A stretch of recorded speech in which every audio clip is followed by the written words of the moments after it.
जल्दी करो मेरे साइया, पड़ा हूँ जग में, देखत ही बह जाएंगे, जो नहीं पकड़ो मान।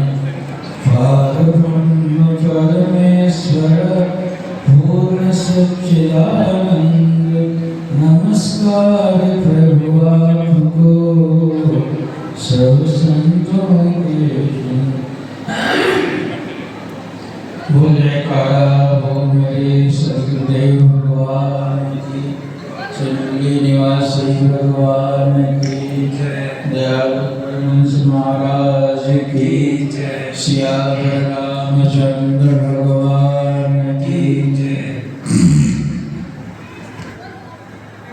परम प्यारे गुरु सत्संगी धर्मानुरागी सज्जन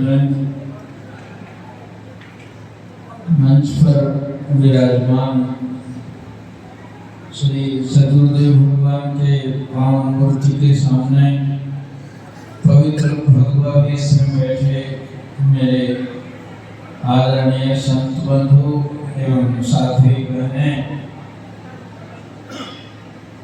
जो इस कार्यक्रम के साक्षी बने, भागीदार बने, हम सदगुरुदेव भगवान की भांति भांति से अनेक प्रकार की लीलाएं और उनके महानता की बातें कर रहे हैं।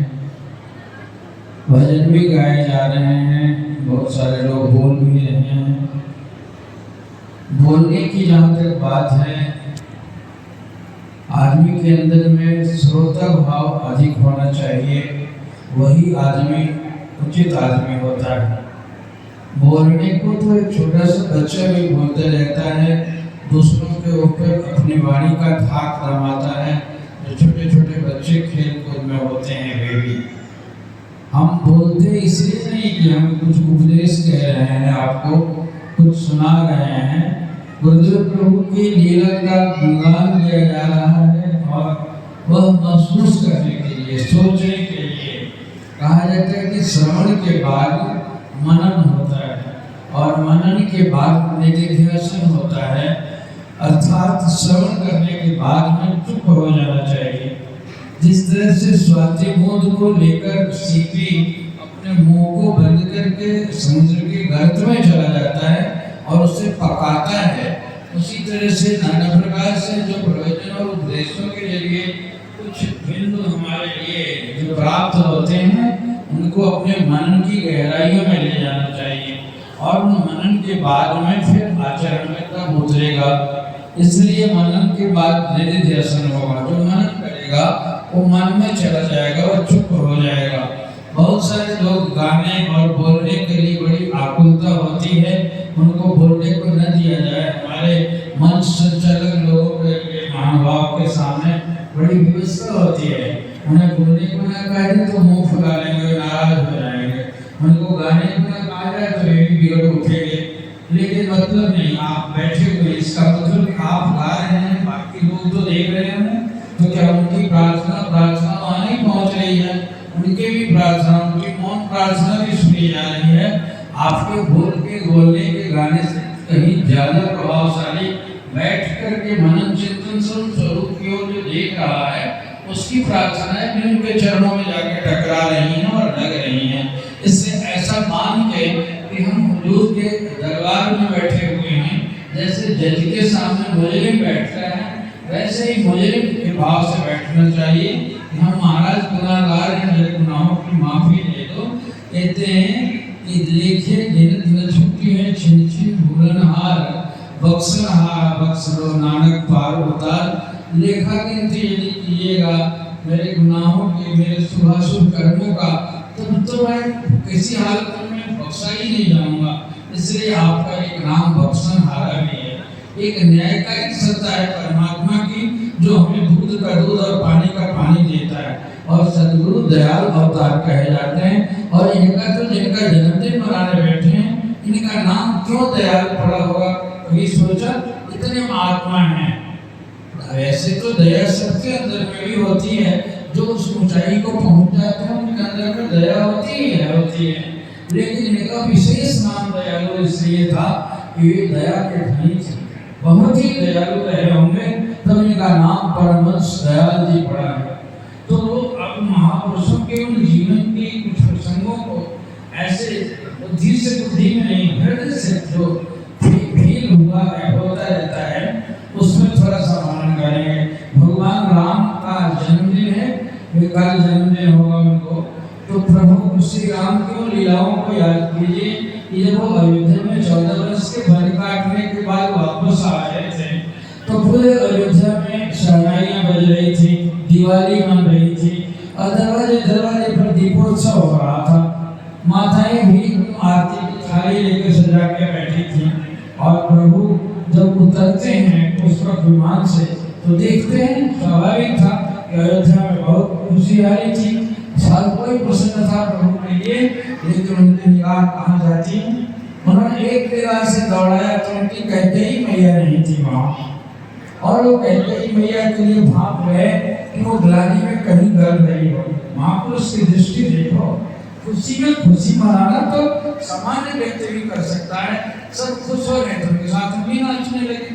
अरे जो रो रहा है उसको हंसाने के लिए जिसका प्रयास हो वो महापुरुष होता है, जो डूब रहा है उसको निकाला जाए, जो निकला ही हुआ है उसकी क्या बात थी।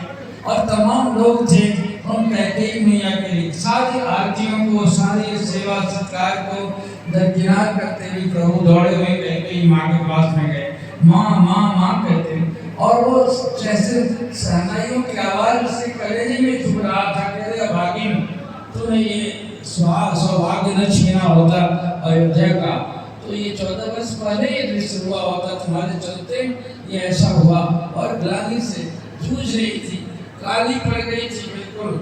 और प्रभु कैसे होते हैं, प्रभु सब प्रभु एक ही जैसे होते हैं। मेरे कहने का मतलब कोई डिफरेंशिएट करके नहीं, वे गए वहां पर दौड़े हुए माता के गोद में लगे, माँ माँ माँ, अरे तू यहाँ क्यों है, तेरा बेटा आ गया, राम राम राम। सोच भी सकती है, जिस राम को भिखारी बना दिया मैंने, जिस को दफ्तर का भिखारी बना दिया, और वो राम मुझे माँ करके दौड़ के आया है, ऐसा कोई होगा? ये भगवान हो सकते हैं। और वे जाग के कहते हैं, अरे तू आया कैसे, इस अभागिन के पास में तू आया, मैंने तो वो काम किया कि आगे आने वाले समय में कभी भी कोई अपनी बेटी का नाम कहीं कहीं नहीं रखेगा। आज राजा होते तो तुम्हें सजा दे देते, तू आया क्यों? कहा कि माता तू ही तो मेरी माँ है, वो तो जन्म देने वाली माँ है कौशल्या जी, जन्म देने वाले पिता है, तो हमें राजा बना रहे थे और तुमने तो भगवान बना के रख दिया मेरी मैया। और लोग तो अब तक राजा राम जानते मुझे, और अब तो उठ जा, खुश हो जा, रावण के मारने के बाद में त्रिलोक से तमाम देवता फूल बरसाते हुए ब्रह्मा विष्णु पहले आ गए और मुझे नारायण पदवी करके भगवान श्री राम करके अब से दुनिया आने वाली पुकारेगी, और उसका कारण तू है मेरी मैया, तूने वैसा किया है। और उस माँ को ऐसे करके और कपड़ा पहनाया, कहा कि चलो, और जो भी दोष देते हैं कैकेयी को, और सबके सामने जाके तेरे चरणों पर सिर झुका के मैं दिखा दूंगा कि मेरी असली माँ यही है। और वैसा किया भगवान ने किया। अभी इधर देखो, परमहंस आदि के साथ में ऐसी यदि घटना घटती या हुई भी घटना कैसी, तो वे राम होते तो परमहंस आदि वाली लीला करते, यदि उनकी जगह पर परमहंस आदि होते तो वो भी वही करते रहे। देखो वहाँ घटना को किताबों में पढ़ते और सुनते हैं। परमहंस आदि को उस बख्शी सिंह नारायण ने बुलाया था निमंत्रण करके, तो शाम को गए उसके घर पर और जुआ खेल रहा था, महात्मा को बुलाया और जुआ खेल रहा। 8 बजे तक महाराज को बुखार लगा हुआ था और उसी बुखार में बैठे रहे वहाँ। बड़े 9 बजे के बाद जब जुआरी सब जुआ खेल के चले गए तो देखा कि बाबा बैठे हैं, नौकर को कहा खिला दो इनको, बताओ।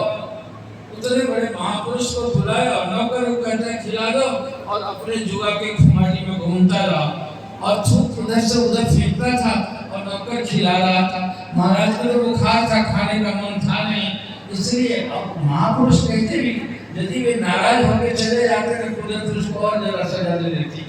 ये भी सोचना था मुझको कि इस बेचारे का अनिष्ट हो जाएगा, ये दुनियादार आदमी है, ऐसे महत्व को नहीं समझा, तो उससे ऐसे घूमता था और थूक फेंकता था।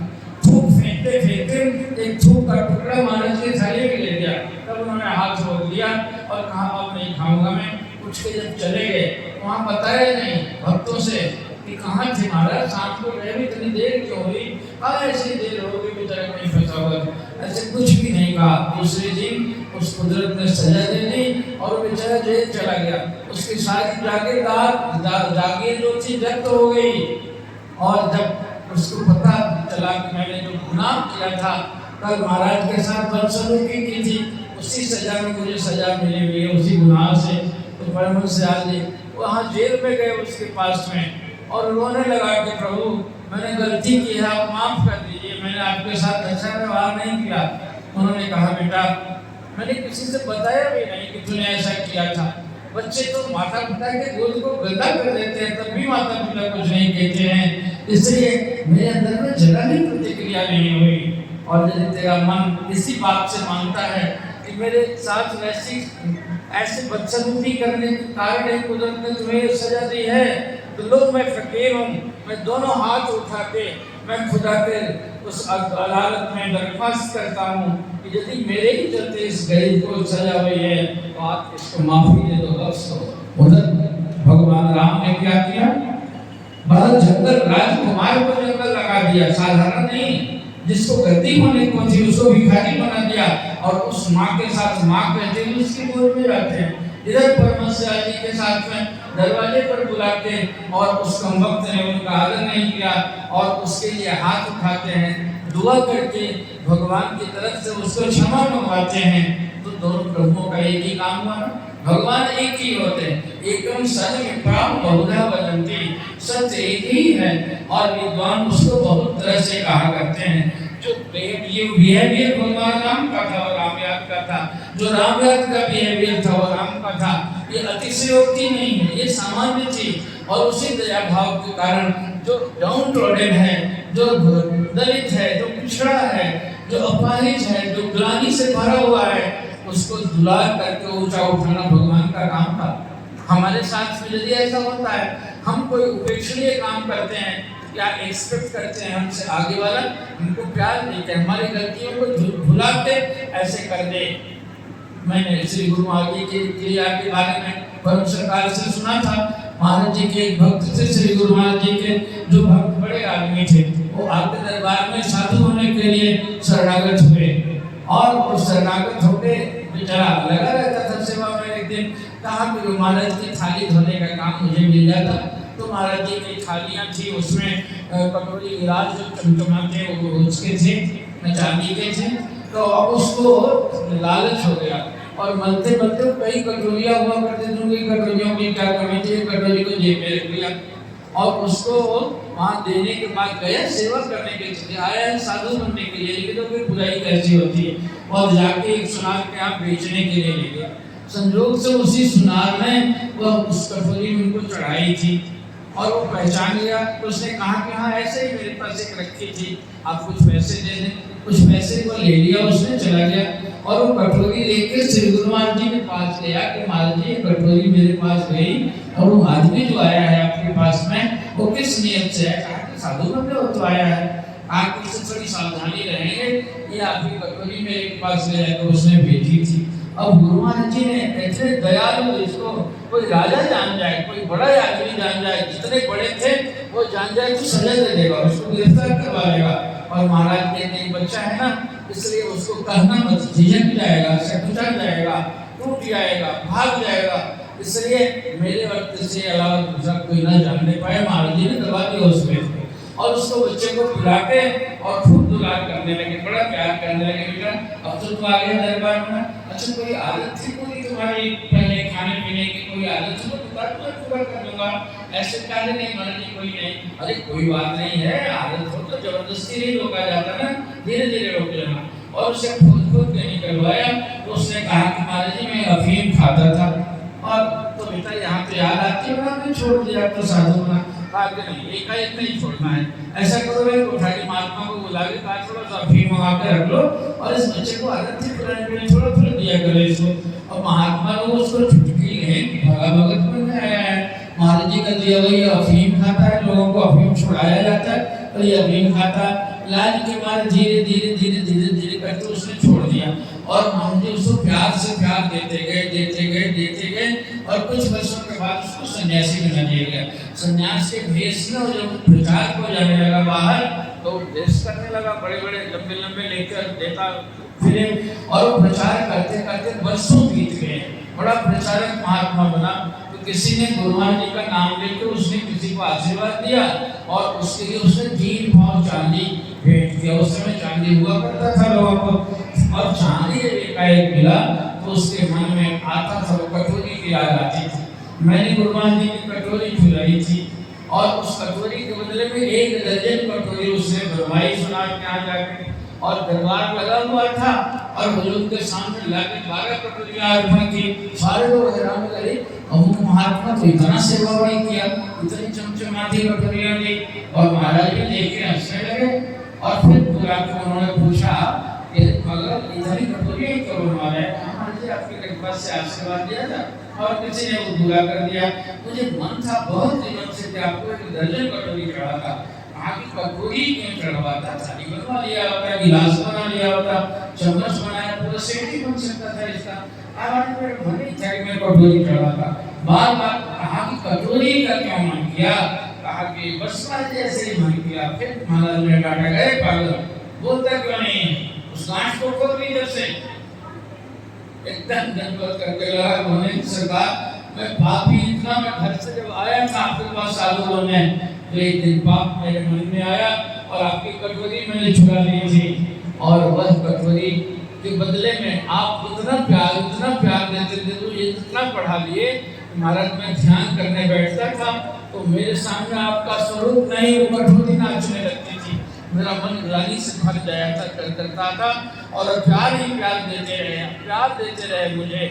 और उल्टे मेरे मन में लगा कि पापी तुमने तो कटोरी चुराई है गुरु के साथ में, और इसलिए महाराज वही था पाप निकालने के लिए मैंने क्या कहा, बेटा माफी तो उसी दिन देती, जिस दिन तुमने ये काम किया था उस दिन मुझे पता चल गया था।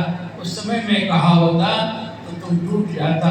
बिरवा को लगाया जाता है ना, तो शुरू में बकरी भी उसे मुंह से उखाड़ सकती है, और बाढ़ लगा के जब बिरवा बड़ा होकर पेड़ हो जाता है तो उसे हाथी भी माना जा सकता है।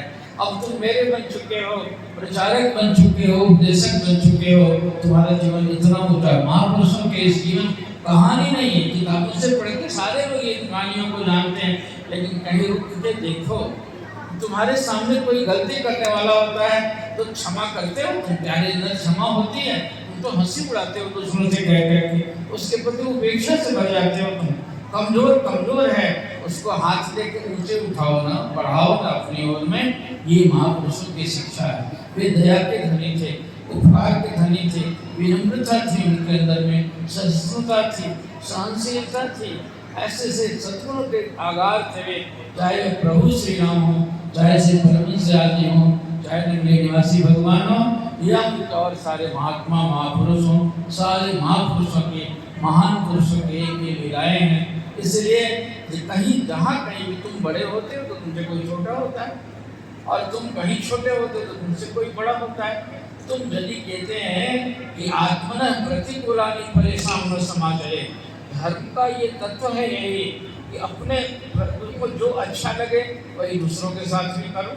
तुम चाहते हो कि मुझे कोई प्यार दे, कोई चाहते हो कि मेरी कमी को ढांक के मुझे आगे बढ़ावे, तुम क्यों नहीं करते हो दूसरों के साथ में? क्यों इतने ज़्यादा इंटॉलरेंट हो जाते हो तुम उसके लिए कहते चलते हो इस तरह से? ऐसा नहीं।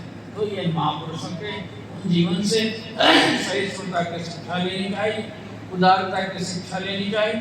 उदार इतने कि कितना काबुली दोसाला किसी ने ला के उड़ाया, और एक भिखारी आया, माँ काम नंगी है मुझे दे दो, ठंडा लग रहा, और महाराज जी के अपने एक लंगोट बांधे खड़े। इतनी बड़ी उदारता, इतना क्षमा, इतनी सहिष्णुता, इनकी लीलाओं के अनंत पार हैं, जो बिल्कुल ही मानव के देवता के गुणों से संकुचित थे वे, और वे से धरे हुए महापुरुष से आज उनके चरणों में उसी बड़प्पन की भीख मांगते हम बड़े हो जाते हैं। हमारे साधुओं के पास में बड़े बड़े चेले हो जाते हैं, बड़े बड़े आश्रम हो जाते हैं, या दुनियादारी के दृष्टि से भी लोग बड़े होते हैं। बड़ा हो जाना अलग बात है, बड़ापन का होना अलग बात है। बड़ा तो हर कोई होता है, नेता बड़े बड़े ठेकेदार बड़े लोग बड़े हो जाते हैं, लेकिन उन्हें बड़प्पन नहीं होता। बड़प्पन की सीख इनके चरणों में मिलती है। तो इस बड़प्पन के पाठशाला में हम बैठे हुए हैं, हमें बड़प्पन आना चाहिए, हमारे हृदय को विशाल होना चाहिए, हमें सहनशील होना चाहिए और दूसरों के प्रति क्षमा से भरा होना चाहिए। ये सद्गुण आज सीखें, इस पाठशाला में बैठ के उस सीख को ग्रहण करें, तभी हमारा आयोजन सार्थक है, सफल है और फिर भगवान अपने कृपा की दृष्टि करें सबके ऊपर। हरि बोल। सद्गुरुदेव सद्गुरुदेव।